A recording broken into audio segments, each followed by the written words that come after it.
اس کے لیے جد و جہد کرو، اس کے لیے کوشش کرو، اور اس مال کو آخرت کی بہتری کا ذریعہ بناؤ۔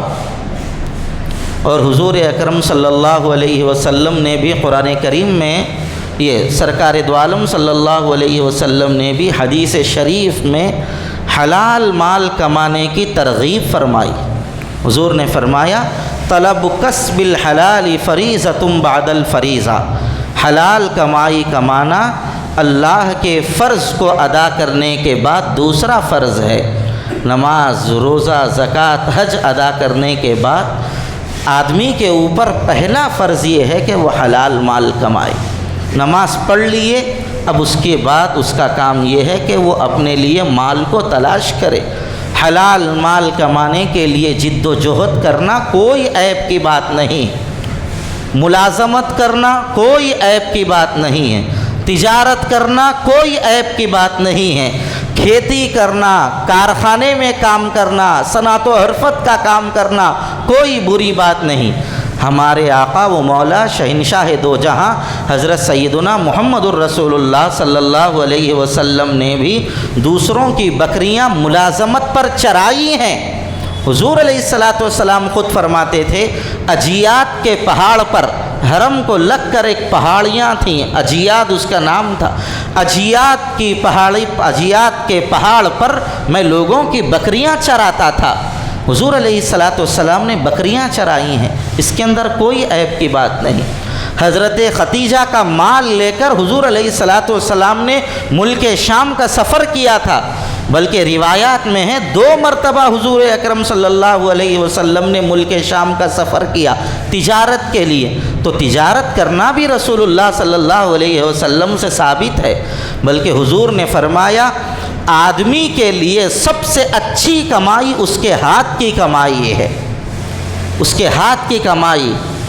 اور جو آدمی اپنے ہاتھ کی کمائی سے حلال روزی تلاش کرتا ہے، اللہ کے رسول صلی اللہ علیہ وسلم نے ان ہاتھوں کو پسند فرمایا ہے۔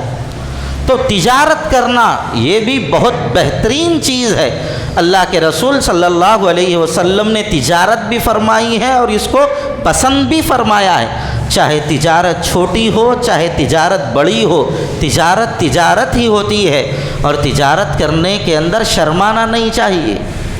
میں چھوٹی تجارت کر رہا ہوں، لوگ میرے کو کیا بولیں گے؟ بولنے والوں کے منہوں کو آپ نہیں روک سکتے۔ آپ نے بڑی دکان کھول لی، اتنا پیسہ کہاں سے آیا اس کے پاس؟ آپ نے چھوٹا کاروبار کیا، دیکھو اس کے کاروبار کو کیا بولنا، اتنا چھوٹا کاروبار کر رہا ہے۔ یہ لوگوں کی زبانوں کو آپ نہیں روک سکتے، لوگوں کو چھوڑ دینا چاہیے۔ جو حلال، جتنا حلال میں کما سکتا ہوں پوری حلال کمائی کی کوشش کرنا چاہیے۔ بلکہ اچھے تاجر کے بارے میں اللہ کے رسول نے بشارت دی ہے۔ حضور نے فرمایا التاجر الصدوق الامین مع النبیین والصدیقین والشہداء والصالحین۔ حضور علیہ الصلاۃ والسلام نے فرمایا جو تاجر سچائی کے ساتھ اور ایمانداری کے ساتھ تجارت کرے گا، اللہ کے نبی نے فرمایا وہ قیامت کے دن انبیاء کے ساتھ، صدیقین کے ساتھ، شہیدوں کے ساتھ اور صالحین کے ساتھ اٹھایا جائے گا۔ تجارت کی اتنی بڑی فضیلت ہے۔ تجارت جو بھی حلال تجارت ہے کھل کے کرنا چاہیے۔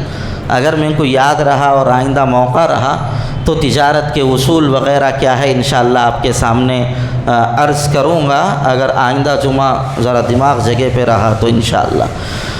تو تجارت اچھے انداز سے کرنا چاہیے۔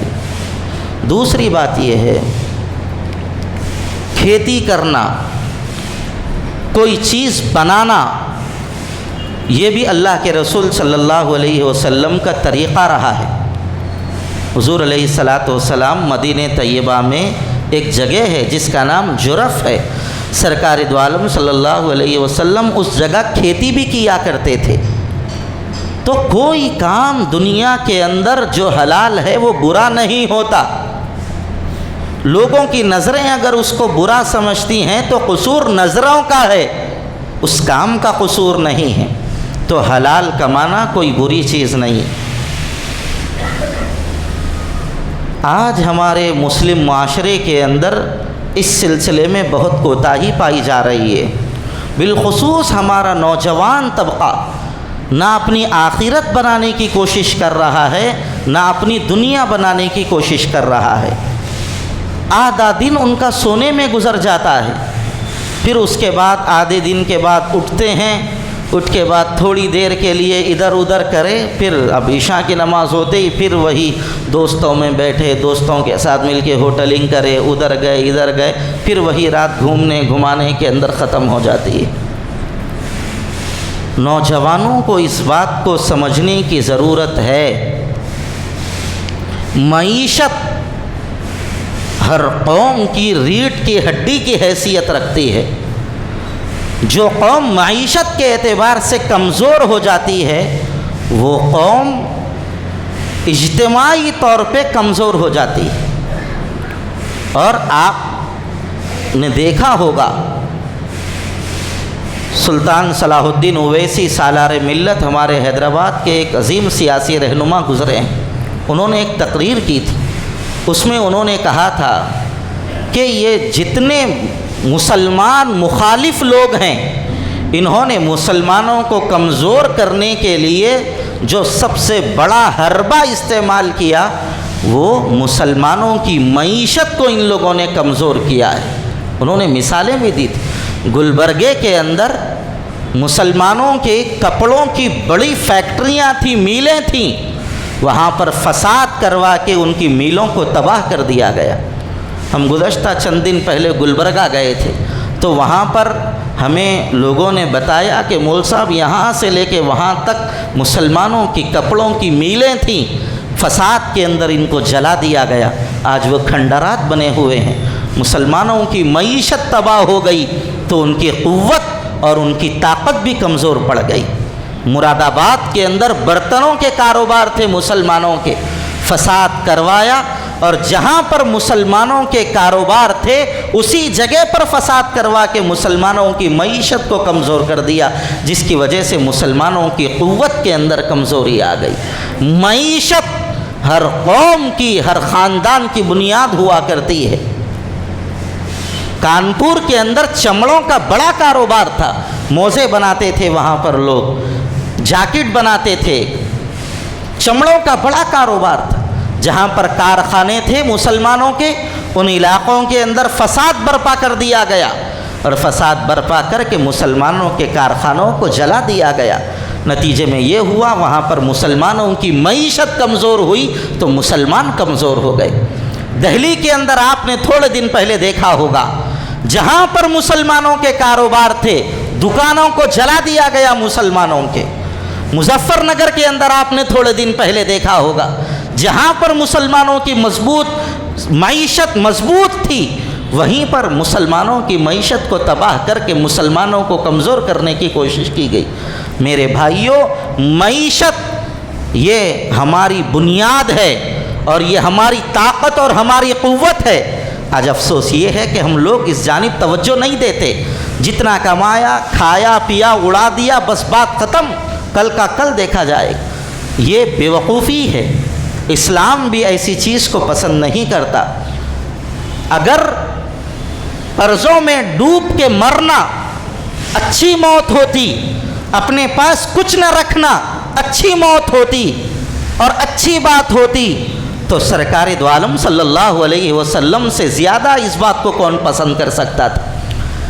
حضور علیہ الصلاۃ والسلام جب دنیا سے رخصت ہوئے، سرکار کی جتنی بیویاں زندہ تھیں، حضور نے کسی بیوی کو کرائے کے گھر میں نہیں رکھا تھا۔ سرکار دو عالم صلی اللہ علیہ وسلم کی ہر بیوی کا ایک ذاتی مکان تھا۔ سرکار دو عالم صلی اللہ علیہ وسلم کے پاس ایک باغ تھا۔ یہ الگ بات ہے، انبیاء کی میراث تقسیم نہیں ہوتی ہے ان کے گھر والوں کے اوپر، اس لیے وہ تقسیم نہیں کی گئی، اس کو مسلمانوں کے رفاہ عام کے لیے اس کو رکھ دیا گیا۔ اور آج بعض لوگ دیندار لوگ یہ سمجھتے ہیں کچھ بھی نہیں رہنا پیچھے، اور بعض دنیا دار بھی جو کمائے کھائے ختم کر دیے، مر گئے، بچوں کے لیے کچھ نہیں چھوڑا، بیویوں کے لیے کچھ نہیں چھوڑا۔ یہ کوئی اچھی بات نہیں۔ اچھی موت اس کو کہا گیا کہ تمہارے مرنے کے بعد تمہاری اولاد کسی کے آگے ہاتھ نہ پھیلائے۔ سرکار دو عالم صلی اللہ علیہ وسلم ایک مرتبہ بیٹھے ہوئے تھے، ایک صحابی آئے اور انہوں نے حضور علیہ الصلاۃ والسلام سے کسی چیز کا سوال کیا۔ سرکار نے ان سے فرمایا تمہارے پاس کیا ہے؟ انہوں نے کہا یا رسول اللہ ایک کمبل ہے ٹاٹ کی اور ایک پیالہ ہے لکڑی کا، اس کے علاوہ میرے پاس کچھ بھی نہیں۔ حضور اکرم صلی اللہ علیہ وسلم نے فرمایا وہ کمبل اور وہ پیالہ میرے پاس لاؤ۔ سرکار کے پاس لایا گیا تو حضور نے وہ کمبل اور وہ پیالہ فرمایا اس کو کون خریدے گا؟ تو ایک صاحب نے کہا یا رسول اللہ 1 درہم کے بدلے میں اس کو خریدوں گا۔ حضور نے فرمایا اس کی قیمت اور بڑھا کے کون خریدے گا؟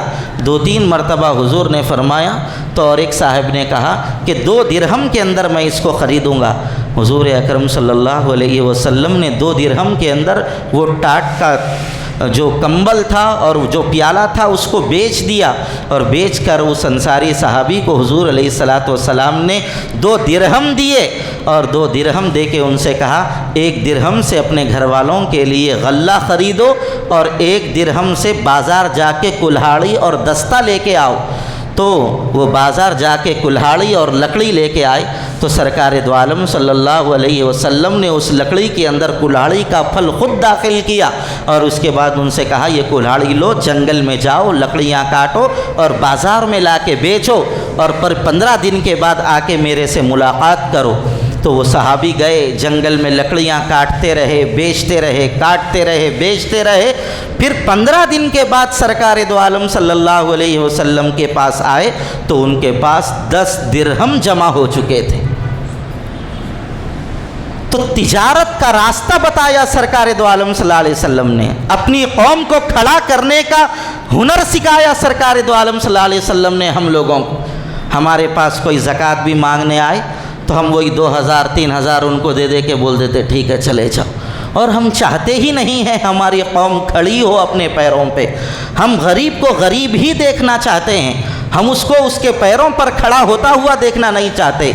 ٹھیک ہے آپ زکوٰۃ میں دوسرے کو 1 لاکھ 2 لاکھ 50,000 مت دو، اگر کوئی ایسا آدمی ہے 5,000 روپئے میں کسی کا کاروبار شروع ہو سکتا ہے یا شروع کر سکتے ہیں آپ، تو ایسی صورت کے اندر 5,000 روپئے زکوٰۃ ہی کے صحیح اللہ کے واسطے اس کو دے دو، اور اس سے مال خرید کے اس کو دو، اور اس سے کہو تم تجارت کرو۔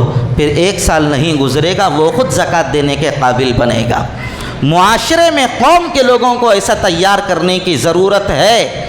آج اس مزاج سے ہم دور ہو چکے ہیں۔ آپ زکوٰۃ دے سکتے ہیں کسی کو 20,000 روپئے، اس سے زیادہ آپ کے پاس مال نہیں ہے، لیکن آپ کے چہرے کا ایک اثر ہے۔ آپ جا کے کسی سے یہ کہیں کہ کسی آدمی کی تجارت 50,000 روپئے میں شروع ہو سکتی ہے، آپ کے پاس اتنا پیسہ نہیں ہے، آپ اس کی سفارش کر دیجئے، جا کے یہ کہیے کہ صاحب آپ ان کو مال دیجئے، انشاءاللہ یہ رقم آپ کی ادا کریں گے، میں ضمانت لے رہا ہوں۔ ہم اتنا ظرف اپنے اندر نہیں رکھتے، ہم یہ بولتے ہیں بیچوں میں جانا، کہیں کو پریشان ہونا نہیں، جو چاہے انہیں کر لیں دے، آیا 100-200 دے دو، 500 دے دو، قصہ ختم کرو، انہیں جہاں ہیں وہیں رہ دو، میں میری جگہ سے سکون سے، میری جگہ پہ سکون سے رہوں۔ یہ مزاج اچھا نہیں ہے، یہ مسلمانوں کا اور سرکار کے غلاموں کا مزاج نہیں۔ میرے بھائیوں، ہم لوگوں کا حال تو اتنا برا ہے کہ ہم کسی کی اچھائی کو برداشت نہیں کر سکتے۔ ہمارے سے چھوٹا ہے، انہیں ہمارے سے اچھے کپڑے پہن لیا، برداشت نہیں ہوتا ہم لوگوں کو، بلکہ ہم اس درجہ گر چکے ہیں۔ میں مکاندار ہوں، میرا کوئی کرایہ دار ہے، میرا کرایہ دار روزانہ اچھا کھانا کھاتا ہے تو یہ مکاندار کے پیٹ میں درد شروع ہو جاتا ہے۔ انہیں میرا کرایہ دار رہے کہ میرے سے اچھا کھا رہا، انہیں میرا کرایہ دار رہے کہ میرے سے اچھی گاڑی پہ پھر رہا، ان میرے پاس کام کر رہا اور کار میں آ رہا، میرے پاس کام کر رہا، اتنے اچھے کپڑے پہن رہا، ہم برداشت نہیں کر سکتے۔ اور مول صاحبوں کو، مولویوں کو، حافظوں کو، عالموں کو تو دیکھ کے لوگوں کے پیٹ میں بہت درد ہوتا۔ کسی اچھی ہوٹل میں انہوں چلے گئے اور اس ہوٹل کے اندر مسجد کے امام صاحب نظر آ گئے تو اب جو کھانا کھائے وہ کھانا کھا کے ان کے پیٹ میں نہیں، ان کے حلق میں بھی درد شروع ہو جاتا۔ جب تک آ کے مسجد کے صدر صاحب کو، کمیٹی کے لوگوں کو بولتے نہیں تمہارے امام صاحب فلاں ہوٹل میں دکھے، اتنی مہنگی ہوٹل میں جاتے امام صاحب، کتنی تنخواہ ہے ان کی، اس وقت تک ان کے پیٹ میں پیٹ کا درد ختم ہی نہیں ہوتا، حلق کا درد ختم نہیں ہوتا۔ بعض لوگ کسی کو کسی اچھی جگہ دیکھنا بھی گوارا نہیں، مول صاحب تاج محل ہوٹل میں ناشتہ کرنے کے واسطے آئے، بھائی کو نہیں کر سکتے۔ مول صاحب تم کیا کرنے گئے تھے؟ وہاں برتن مانجنے گئے تھے۔ عجیب و غریب حال ہے لوگوں کا۔ دوسروں کو برداشت کرنا سیکھو، پھر اللہ تعالیٰ تمہیں بھی نوازنا شروع کرے گا۔ جیسا تمہارا ری ایکشن رہے گا اللہ تعالیٰ تمہارے ویسے حالات تمہارے اوپر جاری کرتا رہے گا۔ دوسروں کو اچھا دیکھیے، دوسروں کو بڑھانے کی کوشش کیجیے، دوسروں کے قدم جمانے کی کوشش کیجیے، اللہ تعالیٰ تمہارے بھی قدموں کو جمائے گا۔ اللہ تعالیٰ ہم لوگوں کو صحیح علم و عمل کی اپنے کرم سے توفیق عطا فرمائے، مسلمانوں کی معیشت کو اور مسلمانوں کی مالی حالت کو اللہ اپنے کرم سے مستحکم فرمائے۔ وآخر دعوانا الحمد للہ رب العالمین۔